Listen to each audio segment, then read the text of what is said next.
किसान भाइयों नमस्कार।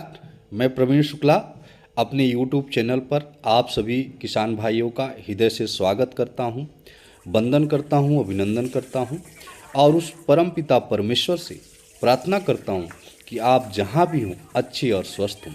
इसके साथ ही साथ मैं प्रार्थना करता हूं कि आप सभी के ऊपर माँ महालक्ष्मी की कृपा सदैव बनी रहे। आप सभी दिन दुगनी रात चौगुनी तरक्की करें। किसान भाइयों, आज का वीडियो बहुत ही महत्वपूर्ण है और वीडियो को आगे बढ़ाने से पहले मैं आप सभी से अनुरोध करता हूं कि अगर आप इस चैनल को सब्सक्राइब नहीं किए हैं तो प्लीज़ जाके अभी इस चैनल को सब्सक्राइब करें। किसान भाइयों, आप सभी अन्नदाता हैं। आप सभी दिन रात खेतों में मेहनत करते हैं और 125 करोड़ देशवासियों का भरण पोषण करते हैं।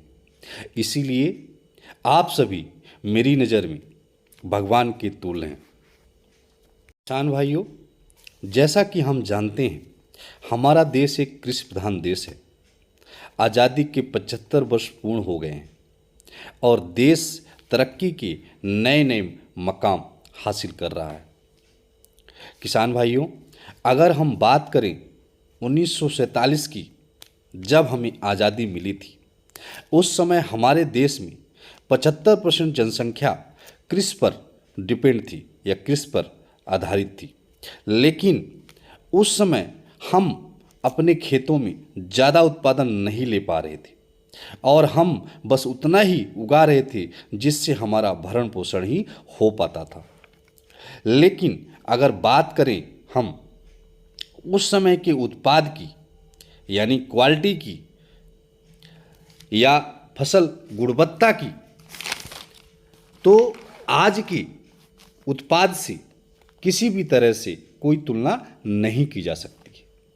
पहले हमारी फसल से जो पैदा होता था वो 100% शुद्ध था, लेकिन आज हम अपने खेतों में उत्पाद के नाम पे जहर पैदा कर रहे हैं, जो हमारे स्वास्थ्य के लिए बहुत ही हानिकारक है। आजकल हम लोग ज़्यादा उत्पादन लेने के लिए रासायनिक खाद का उपयोग इस सीमा तक बढ़ा दिए हैं कि इन उत्पाद के सेवन से तरह तरह की बीमारियां हमें घेर ले रही हैं। किसान भाइयों, आप खुद सोचिए, हमारे दादा परदादा का स्वास्थ्य कैसा था और आज के परिवेश में हमारा आपका कैसा है। हमारे दादा परदादा 100 वर्ष से भी अधिक की आयु होती थी, यानी वो 100 वर्ष से अधिक जीवन जीते थे। लेकिन आजकल ये 60 से 80 वर्ष हो गई है। आजकल हम लोगों की जो आयु है वो 60 से 80 वर्ष हो गई है। ऐसा क्यों हो रहा है, ये हम सब भली भांत जानते हैं। इसका सीधा सीधा असर हमारे खान पान का है। अगर हम बात करें, पहले जो हम उगाते थे वो केमिकल या रसायन मुक्त भोजन था, जो आज के परिवेश में संभव ही नहीं है। भाइयों, हम चाहते न चाहते हुए खाते वही हैं जो हमें परोसा जाता है। हम लोग डेली स्वीट पॉइजन का इस्तेमाल कर रहे हैं, जो धीरे धीरे हमारे शरीर को अनेक बीमारियों से ग्रसित कर देता है। किसान भाइयों, अगर हम अधिक उत्पादन देने वाले अग्रणी राज्य की बात करें तो सबसे पहले जो राज्य आते हैं वो हैं पंजाब, हरियाणा, यूपी। और अगर हम बात करें रासायनिक खाद के इस्तेमाल की, तो अग्रणी राज्य जो सबसे ज़्यादा खाद पर एकड़ इस्तेमाल कर रहे हैं, वहाँ भी पंजाब, हरियाणा, यूपी का स्थान अव्वल नंबर पर आता है। किसान भाइयों, इसी वजह से यहाँ का जो उत्पाद है वह अन्य राज्यों की तुलना में अधिक केमिकल युक्त होता है। हम उत्पाद तो बढ़ा लिए लेकिन गुणवत्ता खराब कर लिए। किसान भाइयों, अब हम बात करते हैं मिट्टी की। तो पहले हम सब जब छोटे थे, अपने बचपन में हम खेतों पर जाया करते थे। उस समय हमारी मिट्टी का कलर काला था, और इसमें ह्यूमस की मात्रा बहुत अधिक थी। जमीन में लचीलापन था, यानी मिट्टी भुरभुरी थी। पोषक तत्वों की मात्रा अधिक थी और हम देखते थे खेतों में अपने, उस समय केंचुओं की मात्रा बहुत अधिक हमारी मिट्टी में पाई जाती थी। लेकिन आज के समय में हमारी धरती माता का क्या हाल है, आप सभी अच्छी तरह समझ रहे हैं। रसायन के अधिक प्रयोग से हमारी मिट्टी काली से बंजर हो गई, मृदा में पोषक तत्व कम हो गए, मिट्टी बहुत ही कठोर हो गई। ये सब रसायन खादों के इस्तेमाल की वजह से है। अब हालात यहाँ तक पहुँच गए हैं कि बिना रासायनिक खादों की खेती संभव ही नहीं लग रही।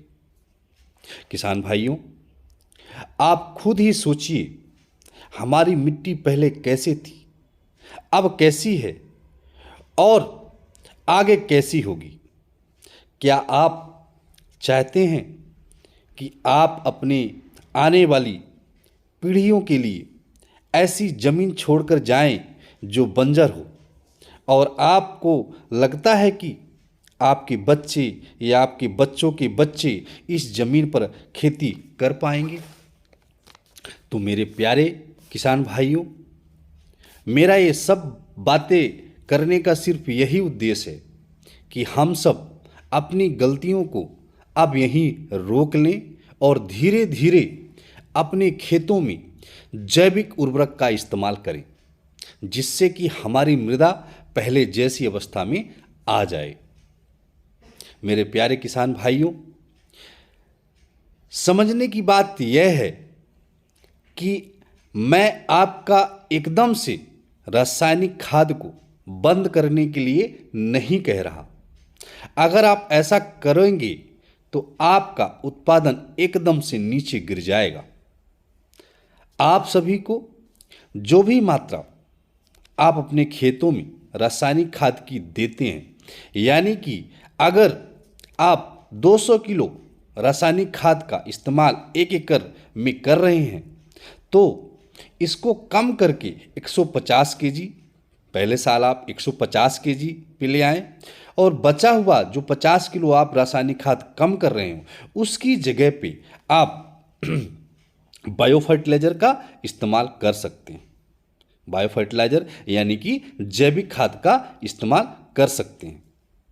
इसी तरह दूसरे साल, तीसरे साल 150 किलो से आप उसको 100 किलो लेके आएँ, और बचा हुआ 100 किलो की जगह पे जो रासायनिक खाद आप कम कर रहे हैं, उसकी जगह पे आप जैविक खाद का इस्तेमाल करें। किसान भाइयों, ऐसा करने से आपका उत्पादन भी प्रभावित नहीं होगा और आपकी जमीन की अच्छी रहेगी,